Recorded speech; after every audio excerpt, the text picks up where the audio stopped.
एक ही लड़की के साथ दो बार। ऑफिस से लौटते समय आकाश आज कुछ ज़्यादा ही खुश था। घर पहुंचने से पहले बहुत ही रोमांटिक अंदाज में बोलते जा रहा था, ए मेरे हमदम, तुम्हें महबूबा कहूँ, जाने जा कहूँ, पता नहीं क्या क्या कहूँ। लेकिन जैसे ही घर पहुंचा और दरवाजे पर लगी घंटी को बजाना चाहा, वैसे ही अंदर से पत्नी के अलावा एक अनजान आदमी की आवाज़ सुनाई दी। आकाश बेचैन हो गया। सोचने लगा, मेरी अनुपस्थिति में कौन आता है। वह दरवाजे पर कान लगाकर आवाज़ को सुनना चाहा, परंतु आवाज़ इतना धीमा था कि उसे कुछ समझ में नहीं आ रहा था। हाँ, पत्नी लूनी लूनी उनकी पत्नी है।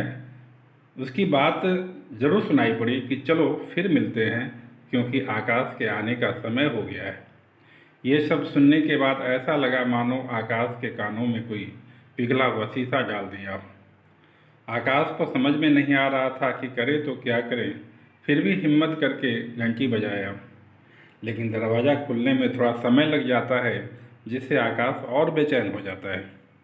उसके बाद जैसे ही दरवाज़ा खुलता है, पत्नी से बिना कुछ बोले तेज़ी से कमरे में प्रवेश किया और चारों ओर देखने लगा कि आखिर कौन अनजान आदमी है।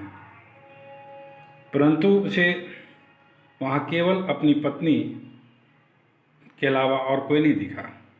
तब जाकर के आकाश को थोड़ा चैन आया, लेकिन मन से शंका खत्म नहीं हुआ था।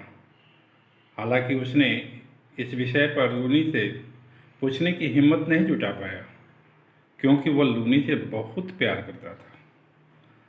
डरता था कहीं ये बात सच नहीं हुआ तो लूनी बहुत नाराज़ हो जाएगी और उसका विश्वास मेरे पर से खत्म हो जाएगा।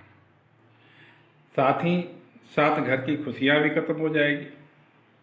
लेकिन लूनी पूछ बैठी, क्या हुआ आकाश, ऐसे क्यों कर रहे हो। तब आकाश ने तबीयत का बहाना बनाकर बात को टाल दिया। सुबह होते होते सब चीज़ सामान्य हो गया। दोनों का जीवन खुशी खुशी बीतने लगा। कुछ दिनों के बाद एक दिन जब आकाश सुबह सुबह ऑफिस के लिए घर से निकलकर जैसे ही आंगन में पहुंचा, तो लूनी के मोबाइल की घंटी बजने लगा। लूनी दौड़कर कमरे में गई और मोबाइल को दूसरे कमरे में ले जाकर सामने वाले से धीरे से बोली, कुछ देर बाद फ़ोन करना, अभी वे ऑफिस के लिए निकल रहे हैं। लूनी जब बाहर आई तो आकाश पूछ बैठा कि किसका फ़ोन था। तब लूनी बहाना बनाती है और कहती है कि वो ऑनलाइन कंपनी वाले का था। उसके बाद आकाश आगे कुछ और नहीं पूछा, केवल हाय बाय करके ऑफिस के लिए निकल गया। ढेरों सारी शंकाएं उसके मन में जमा होते जा रही थी, लेकिन करें तो क्या करें। इसी तरह जीवन बीत रहा था। एक दिन तो हद की सीमा पार कर गया, जब आकाश ने लूनी को फ़ोन पर बात करते हुए सुना कि बोलो मेरा सोना, आजकल कहाँ गायब रहते हो। 4 दिन हो गए, फ़ोन भी नहीं किया, क्या तुम्हें मेरी याद नहीं आती है। इन बातों को सुनते ही आकाश के गुस्से का सीमा नहीं रहा। ज़ोर ज़ोर से पत्नी पर चिल्लाने लगा। उधर से उसकी पत्नी भी उल्टा सीधा बोले जा रही थी। बात इतना बढ़ गया कि आकाश घर छोड़कर चल दिया। मानसिक रूप से इतना परेशान था कि उसे समझ में नहीं आ रहा था कि जाए तो कहाँ जाए। फिर भी वह चलते चला जा रहा था। जाते जाते एक तेज़ रफ्तार से आती हुई कार से टकरा जाता है, जिससे उसका एक पैर फ्रैक्चर हो जाता है। लेकिन कार वाला एक भला आदमी था। उसने कार रोककर आकाश को कार में बैठाकर हॉस्पिटल ले गया। कार वाले आदमी का नाम सागर था और वह उसी हॉस्पिटल में हड्डी का डॉक्टर भी था। उसने खुद आकाश के पैर का ऑपरेशन किया और होश आने तक वहीं इंतज़ार करता रहा। इंतज़ार करते समय सोचा कि थोड़ा माँ से बात कर लेते हैं। उसके बाद सागर अपनी माँ को फ़ोन लगाता है। उसकी माँ कोई दूसरी नहीं बल्कि आकाश की पत्नी लूनी ही थी। माँ से फ़ोन पर बात करते समय आज की घटना को भी बताया। माँ पूछे कि कौन आदमी है, क्या उसका कोई परिवार नहीं आया है? तब सागर आकाश के पॉकेट के पर्स में से आईडी निकालकर अपनी माँ को उसका नाम और एड्रेस बताया। लूनी जैसे ही नाम और एड्रेस सुनी, फ़ोन काट कर बदहवास भागती हुई हॉस्पिटल पहुंची। आकाश को उस हालत में देखकर सिसक सिसक कर रोने लगी। तब तक उधर आकाश को भी होश आ गया था। सागर माँ से पूछने लगा, आखिर बताओ क्या बात है? इस आदमी को देखकर तुम क्यों रो रही हो?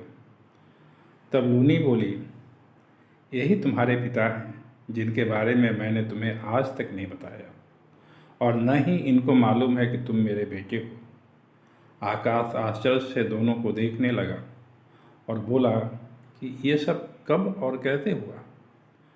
तब लूनी बताती है कि आज से 25 वर्ष पहले मेरे गांव में एक नदी पुल का निर्माण कार्य चल रहा था, जिसमें आप एक इंजीनियर के रूप में काम करने आए थे। रहने के लिए आपको किराए का रूम चाहिए था, जो आप मेरे घर पर किराएदार के रूप में रह रहे थे। उस समय मेरी उम्र 15 वर्ष थी और आप 22 वर्ष के थे। बहुत जल्दी ही हम दोनों के बीच प्यार भी हो गया था। प्यार हद से ज़्यादा परवान चढ़ चुका था। तब तक नदी पुल का निर्माण कार्य पूरा हो चुका था और आपको वापस शहर जाना था। आपने मुझसे कहा कि आप मेरे बगैर नहीं जी सकते हैं, इसलिए 1 महीने के अंदर हम वापस आएंगे और तुम्हें शहर लेकर चलेंगे। वहाँ जाकर दोनों कोर्ट में शादी कर लेंगे और तुम्हें एक रानी की तरह रखेंगे। लेकिन नियति को हम दोनों की खुशियाँ मंजूर नहीं थी। आपको गए हुए 2 महीने से ज़्यादा हो गया, लेकिन आपका कोई पता नहीं। फ़ोन भी करवा रहे थे तो आपका फ़ोन बार बार स्विच ऑफ बता रहा था। उधर मेरे पेट में आपका बच्चा पल रहा था। कुछ भी समझ में नहीं आ रहा था कि करें तो क्या करें। तभी गांव के एक बुज़ुर्ग शहर से लौट रहे थे। वे एक आदमी से बात करने लगे। यहाँ के पुल निर्माण में जो इंजीनियर साहब थे, उनका भयानक एक्सीडेंट हुआ है। उस बुजुर्ग की बात सुनकर बुरी तरह घबरा गई। उनसे मैंने पूछा कि अभी वे कहाँ हैं, तो उन्होंने हॉस्पिटल का नाम बताया। उसके बाद क्या था, हम बदहवास भागते हुए शहर आए और हॉस्पिटल का पता लगाकर हॉस्पिटल में गए तो पता चला कि 2 दिन पहले आपका नाम कट चुका है। अब मेरी हालत और ज़्यादा ख़राब होने लगी। सोचने लगी अब मैं आपको कहाँ खोजूं। अचानक मुझे याद आया कि आपने एक बार मुझे अपने घर का पता बताया था। मैं बेचैनी में खोजते खोजते उस पते पर पहुंचकर आसपास के लोगों से पूछी कि इंजीनियर साहब का घर कौन है, तो उन लोगों ने आपके घर तक मुझे पहुंचाया। लेकिन यहाँ भी मेरा दुर्भाग्य देखिए कि जब आपसे हम मिले तो आपने हमें पहचानने से इनकार कर दिया, क्योंकि दुर्घटना में आपकी याददाश्त चली गई थी। आप फिर से अपना एक नया जीवन जी रहे थे। उसके बाद हम निराश होकर अपने गांव लौट आए, लेकिन दिल तड़प रहा था। सोचते सोचते परेशान थी कि मेरे जीवन का क्या होगा, बच्चे को पिता का नाम क्या देंगे। तब पड़ोस की एक आंटी ने मुझे हर तरह से मदद की। उन्होंने मुझे समझाई कि बच्चे को किसी हॉस्टल में डाल दो, हम तुम्हें पैसे से मदद करेंगे और बच्चे का देख रेख भी हम कर देंगे।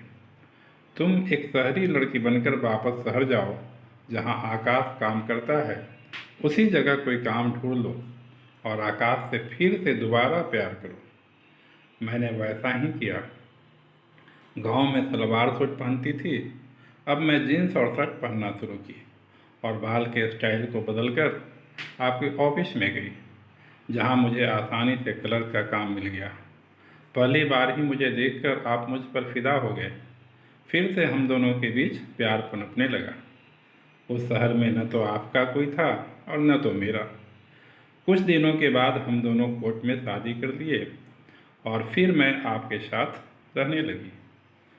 इस बच्चे के बारे में आपसे कभी नहीं बताया, क्योंकि आपको कुछ याद ही नहीं था, और यदि बताती तो आप मुझे ही गलत समझ लेते। इसलिए हमेशा फ़ोन से ही बेटे के संपर्क में रहती थी और सागर मेरी पड़ोस वाली आंटी को ही अपनी सगी माँ समझता था। सारी घटना सुनने के बाद आकाश की आंखों में आंसू आ गए। हालांकि कुछ देर के लिए तीनों की आंखें नम हो गई थी। उसके बाद आकाश ने सागर और पत्नी को गले लगा लिया और सब एक साथ उसी शहर में रहने लगे।